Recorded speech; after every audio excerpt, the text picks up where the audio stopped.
دونوں نے سفر شروع کیا۔ راستے میں کچھ مسکین لوگوں کی ایک کشتی دیکھی۔ وہ محنت کرتے تھے، کرایہ لے کر لوگوں کو دریا پار کرایا کرتے تھے۔ انہوں نے خضر علیہ السلام کو پہچان لیا، انہیں اور موسیٰ علیہ السلام کو کشتی پر سوار کر لیا۔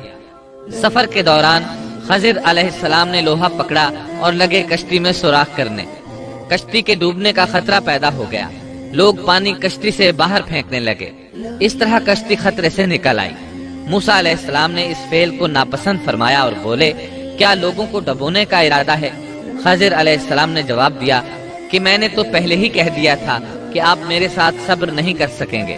موسیٰ علیہ السلام بولے، واقعی میں نے اجرت سے کام لیا۔ انہوں نے معذرت کی۔ سورۃ الکہف آیت 74 تا 76 میں ہے۔ پھر دونوں چلے یہاں تک کہ وہ ایک لڑکے کو ملے۔ خضر نے اسے مار ڈالا۔ موسیٰ بولے، کیا آپ نے ایک بے گناہ کی جان لی اور وہ بھی کسی کے خون کے بدلے میں نہیں؟ یہ تو آپ نے بڑی بیجا اور ناپسندیدہ حرکت کی۔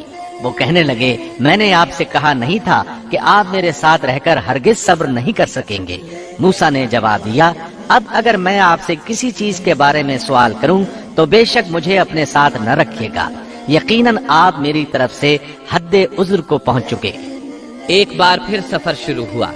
سورۃ الکہف آیت 77 تا 78 میں ہے۔ پھر دونوں چلے، ایک گاؤں کے پاس آ کر ان سے کھانا طلب کیا۔ انہوں نے ان کی مہمانداری سے صاف انکار کر دیا۔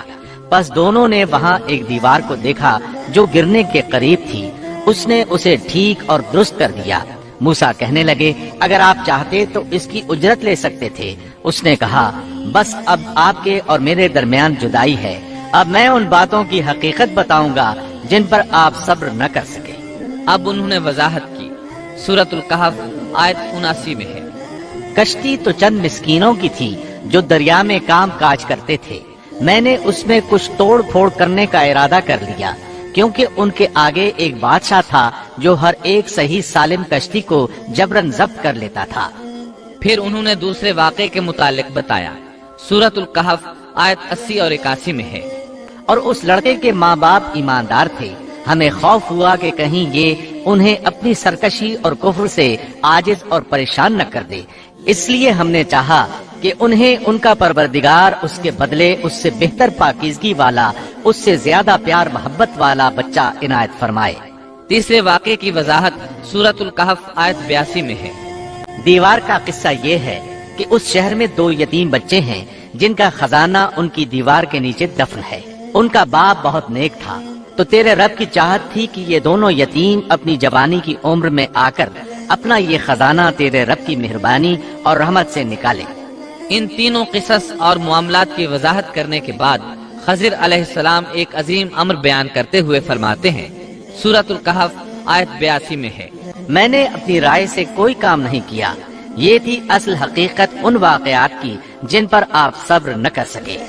اللہ تعالیٰ نے خضر علیہ السلام کو بعض امور غیب پر اطلاع دے دی اور وحی کے ذریعے ان پر چند غیبی معاملات ظاہر فرما دیے۔ اس طرح وہ جان گئے کہ وہ بادشاہ نئی کشتیاں غصب کر لیتا ہے، وہ بچہ بڑا ہو کر سرکش بنے گا اور دونوں بچے بڑے ہو کر اپنا خزانہ نکالیں گے۔ یہ امور علم نبوت کی وجہ سے واقع ہوئے تھے۔ اپنی طرف سے خضر علیہ السلام نے یہ تصرفات نہیں کیے تھے۔ یہ علم انسان کی ذات کی طرف سے نہیں ہوتا، نہ ہی ہر انسان کو یہ علم حاصل ہو سکتا ہے۔ یہ تو صرف انبیاء کرام کو اللہ تعالیٰ کی جانب سے حاصل ہوتا ہے، وہ جسے چاہتا ہے عطا کرتا ہے، جیسا کہ یہ علم موسیٰ علیہ السلام کو عطا نہیں فرمایا اور خضر علیہ السلام کو بتلا دیا۔